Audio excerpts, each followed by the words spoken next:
Bonjour tout le monde, bienvenue à une autre vidéo de peinture acrylique. En fait, cette fois, on va plus donner des conseils, ce qu'on aurait dû faire. Ça fait longtemps. J'en ai fait quelques-uns pour faire des recettes de gesso et des recettes de médium. Par contre, cette fois, on va parler de ce qui est important pour commencer dans le pouring. Je crois qu'on est vraiment passé dû. On aurait dû le faire il y a longtemps. En attendant, on va laisser Whisky aller. On dit bye bye Whisky. Bon, écoutez. Avant toute chose, on va parler des points importants. Je vous dirais que j'ai 5 points importants que nous devons aborder avant de commencer le coulage acrylique. Le premier étant le plus obvious, hein, j'en perds mon latin à force de parler anglais et français, c'est le médium. Beaucoup de personnes nous parlent d'utiliser absolument du médium de lissage dans votre acrylique. De lissage, ce que ça donne en fait, un film de peinture de consistance lisse et concentrée. De plus, ça ne vient pas diluer la pigmentation de notre peinture. Ça ne joue pas en rien en la couleur, si vous voulez. Alors, la plupart des gens utilisent le Liquitex qui est accessible partout dans le monde. Bon, là-dessus, écoutez, moi j'ai ma version. C'est-à-dire que je constate... Ça coûte cher, ça.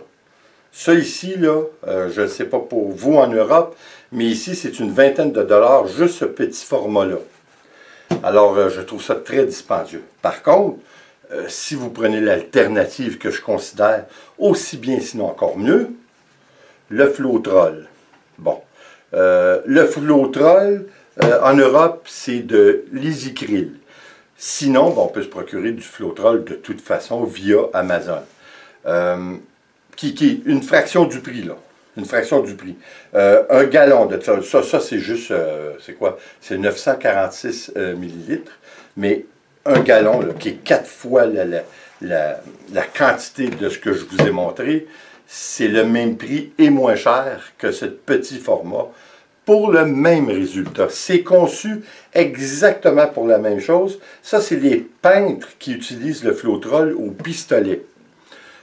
Pour, évidemment, que leur peinture soit plus lisse, pour ne pas que ça vienne remplir leur pistolet, pour l'empêcher de vaporiser comme il se doit la peinture sur les murs. Alors, on l'utilise, c'est spécialement fait pour l'acrylique. Alors, comme je vous dis, c'est une alternative très peu dispendieuse. De plus, je considère que ce n'est pas nécessaire. Vous pouvez mettre de la même compagnie du vernis mélangé à votre acrylique, ce qui va vous donner un très beau résultat, puis qui va vous donner une certaine brillance. Des fois, on dirait qu'il y a une intensité qui est un petit peu plus remarquable dans les couleurs plus foncées, particulièrement, évidemment, le noir. Encore une fois, comme je vous dis, c'était juste. Alors, pour en faire un petit essai avec vous, vous voyez, j'ai pris une toile achetée au Dollarama. J'ai fait d'un côté un coulage fluide sur une toile en pâte. Alors, j'ai fait un coulage qui est en coulisses, ou qui est en coulé, devrais-je dire. Et de l'autre côté, vous avez utilisé avec le médium. Alors, écoutez, là, ce que vous devez prendre en considération ici, c'est vraiment la différence. La différence du fini, du luisant. Si vous n'en voyez pas, alors c'est ce qui vient faire mon point. Ou si vous en voyez très peu, ce que je veux vous dire, c'est que ça ne justifie pas l'achat d'un produit aussi dispendieux. Je crois que ça n'en vaut pas la peine. Puis vous allez le voir, les deux côtés sont très beaux, mais c'est sûr qu'il y a des différences parce que, évidemment, on ne fait jamais deux coulages, deux pourings identiques. C'est ce qui fait la beauté de la chose. Mais en même temps, pour vous montrer, je ne veux pas vous faire un comparatif pour les cellules que ça forme et ainsi de suite. C'est pour la brillance, si vous voulez, ou le rendu, s'il est vraiment plus clair ou... Écoutez, vous allez voir la différence. Ben, vous la voyez, vous, une fois sec. Moi, je viens de la terminer. Mais pour moi, pour mon opinion, il n'y a pas assez de différence, encore une fois, pour justifier le prix. Bon, écoutez, ce qui est drôle, c'est que dans le test que je vous fais pour vous montrer la différence, on se trouve c'est une toile que j'en avais rien à foutre. En plus, c'était une toile qui avait des défauts dessus, qui n'était pas assez tendue. Mais cette vue qu'en final, c'est une toile que j'adore. J'adore parce qu'on dirait qu'on a un fini marbré. Alors, encore une fois, vous voyez, on vient de faire d'une pierre deux coups. Écoutez, mon deuxième point, les réservoirs. Récipients, réservoirs, appelez ça comme vous voulez. Plusieurs prétendent que c'est indispensable. Je vous dirai dans certains cas. Je vous explique pourquoi moi j'ai toujours fonctionné avec des gobelets. Hein, je les mets à l'envers, comme vous avez vu dans plusieurs de mes toiles. Je les mets à l'envers et je pose ma toile dessus. La raison est bien simple. C'est que lorsque j'ai commencé le pouring, aller jusqu'à tout dernièrement, je faisais de très grandes toiles. Alors évidemment, le réservoir aurait été obligé d'être une grandeur, aucun sens. Malgré que, encore une fois, on n'est pas obligé d'aller dans les grandes toiles. Et puis, de toute façon, il faut aussi que vous soyez accommodé par l'endroit que vous avez pour le faire. Alors, c'est évident que si vous faites ça dans une cuisine, une salle à manger, ou ce que vous voudrez, bien, vous utilisez, vous allez avec la grandeur qui correspond à la grandeur. Alors, voici, ça c'est un exemple d'un réservoir que j'ai pris dans le passé, mais pour faire une toile dans l'eau. Mais vous ajoutez simplement des goujons par-dessus, et puis des tiges de métal, n'importe quoi, et puis vous mettez votre toile. Alors, ça vous donne un bel endroit, pour récupérer votre coulis, et peut-être même pour vous en resservir, pourquoi pas. Mais définitivement, c'est une option qui est quand même intéressante à faire si, comme je vous dis, vous n'avez pas l'endroit. Sinon, moi, les gobelets, parce que je ne me limite pas à la grosseur et j'ai utilisé souvent des grandes toiles. Malgré que là, étant donné que je suis rendu à une quantité incroyable de toiles, vous imaginez bien que j'ai été obligé de réduire mes formats. Alors oui, je pourrais utiliser un réservoir de la sorte, mais j'ai pris l'habitude et j'ai la place pour le faire.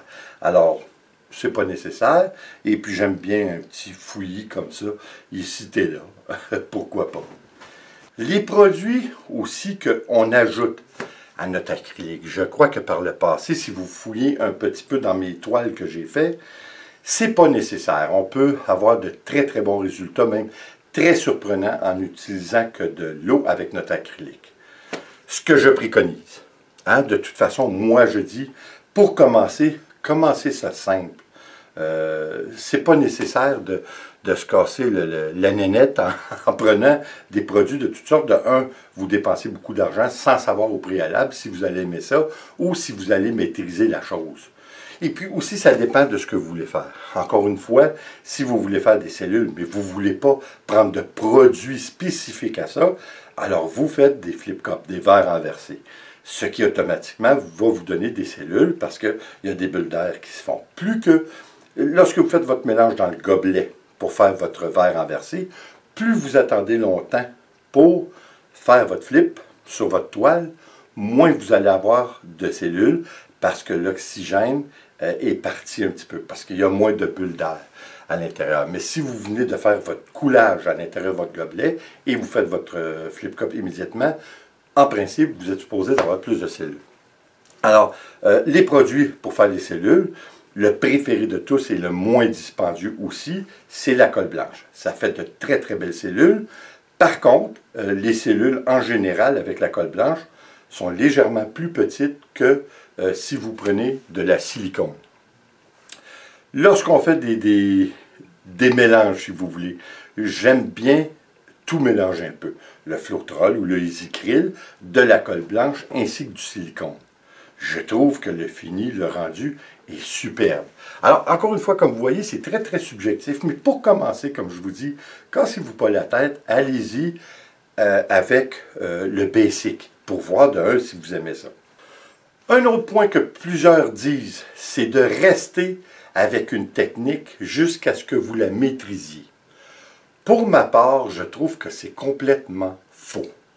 Le but du pouring, c'est de s'amuser, de démystifier la chose, d'enlever les paramètres, d'y aller bonhomme allant, C'est pas compliqué le pouring, c'est vraiment pas compliqué. Alors, il faut quand même pas rendre la chose plus compliquée qu'elle ne l'est en réalité. Et c'est ce que plusieurs font. Je ne sais pas pourquoi, mais écoutez, la même chose s'applique lorsque vous faites vos mélanges avec l'eau. C'est du trial and error, c'est d'essai et erreur, c'est de l'essayer, puis vous ajoutez au fur et à mesure. Et comme j'ai toujours dit, vous commencez un pouring, vous le faites. Si vous n'aimez pas ça, une fois qu'il est sèche, vous passez par-dessus. Mais il faut faire aussi attention, c'est que lorsque vous aimez plus ou moins un rendu, les autres peuvent l'aimer. Mais encore une fois, il faut toujours se rappeler si vous le faites pour vous ou pour les autres. Alors, j'ai comme idée, je crois que si vous le faites pour vous-même, puis vous ne l'aimez pas, mais allez hop, on recommence. Ça vient. C'est pas plus compliqué que ça, là. Alors, pour moi, de dire de se limiter à une technique et de la maîtriser, c'est complètement faux et c'est ridicule. Parce que c'est quoi la maîtriser? C'est d'arriver à un rendu que vous aimez. Mais là, à ce moment-là, c'est pas juste la technique que vous devez maîtriser. C'est l'agencement de couleurs et de quelle façon vous procédez à faire le pouring. Parce que, comme je vous dis, vous ne ferez jamais la même chose deux fois. Alors, il faut y aller, c'est pas un casse-tête. Le pouring, c'est très facile. Il faut s'enlever, encore une fois, dans la tête que c'est compliqué. Ça ne n'est pas. Le plus compliqué, c'est d'avoir l'endroit, la place pour le faire. On est rendu à quoi, là? Troisième, quatrième point? Mon quatrième point. Donc, pas mal sûr que c'est ça. Alors, mon quatrième point. Gardez des notes. Moi, je vous fais des vidéos, je partage avec vous les expériences que je fais.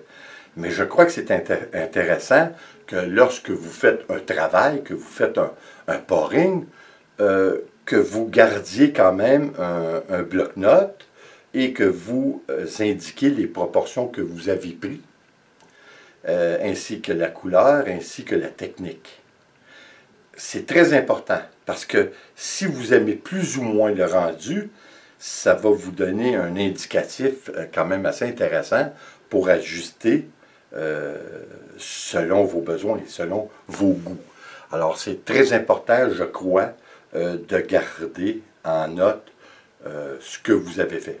Hein? Alors, ça, c'est bien comme ça. Alors, écoutez, je crois que nous avons abordé les 5 points principaux pour commencer un pouring. Encore une fois, enlevez-vous dans la tête les paramètres, que c'est difficile. C'est vraiment pas difficile. Essayez-le. Essayez-le, mais comme je vous dis, écoutez pas certains créateurs YouTube qui vont vous dire vous êtes mieux d'acheter au gallon et puis ça. Effectivement, vous êtes mieux d'acheter au gallon, mais attendez de savoir si vous aimez ça. Parce que là, à un moment donné, quand vous commencez le pouring, c'est vrai que c'est plaisant. Mais lorsque vous allez être rendu peut-être à la 10e toile, vous en aurez peut-être marre. Alors là, c'est quoi que vous allez faire? Vous allez continuer parce qu'il vous reste un gallon de médium. Vous comprenez ce que je veux dire? Alors, c'est pour ça que je préconise d'y aller avec des produits peu dispendieux que vous achetez dans les grandes surfaces. Les petits tubes, là, j'en cherche. Des petits tubes comme ça, là. Hein? Achetez ça pour commencer. Achetez des petites toiles. Faites vos expériences. Commencez, comme je vous dis, simplement avec de l'eau et de l'acrylique. Vous allez voir le rendu que ça vous donne. À partir de là, ajustez-vous pour vous amuser. J'espère, écoutez, je trouvais qu'il était important de faire ce petit vidéo pour parler avec vous des produits, puis encore une fois, le médium, c'est tellement cher. Écoutez, cassez-vous pas la tête, là. Prenez de l'Easycryl ou du Floetrol dans le pire des cas. Ça s'achète dans les... le Easycryl, je crois que ça s'achète même dans les boutiques pour les peintres pour l'intérieur des appartes, ainsi que nous aussi. Alors, écoutez, il ne faut pas se casser la tête, il faut y aller, il faut l'essayer, mais puis à partir de là, vous vous ajusterez. Alors, écoutez, là-dessus, j'espère que ça vous a intéressé, j'espère que ça vous a permis peut-être de vous lancer à l'aventure du pouring, parce que c'est vraiment intéressant. Je vous dirais qu'à l'occasion, peut-être j'ai des petites écœurantites aiguës, hein? Mais ça arrive, alors à ce moment-là, il faut arrêter. Il faut respirer un petit peu par le nez, hein, les 2 petits trous qu'on a en haut de la bouche, et puis on recommence lorsque on se sent prêt à recommencer pour le plaisir. C'est ça qui est important, c'est de le faire pour le plaisir, pas de le faire pour impressionner les autres, là. On le fait pour nous, pour s'amuser. À partir de là, la signature que vous allez mettre dessus, Elle va vraiment vous satisfaire. Et puis ça, la signature, c'est une autre affaire. Hein? Moi, je préconise encore une fois la signature en arrière du Canva parce que je trouve que une signature en avant vient un peu déranger le rendu. Ça, c'est mon opinion à moi. Et lorsque je signe en avant, je fais des signatures qui sont presque microscopiques. Encore une fois, c'est une question de goût. Alors écoutez, j'espère que vous avez aimé. Et puis, comme toujours, s'il vous plaît, abonnez-vous, laissez un commentaire et partagez. C'est toujours apprécié. En mon nom, Nicolas Whisky, je vous dis à la prochaine. Puis, on se revoit aux prochaines vidéos. Puis, évidemment, n'oubliez pas, hein, abonnez-vous, c'est important pour nous. On essaie d'atteindre le chiffre magique de 10 000 abonnés, ce qui serait tellement intéressant. Alors, encore une fois, ciao, prochaine vidéo.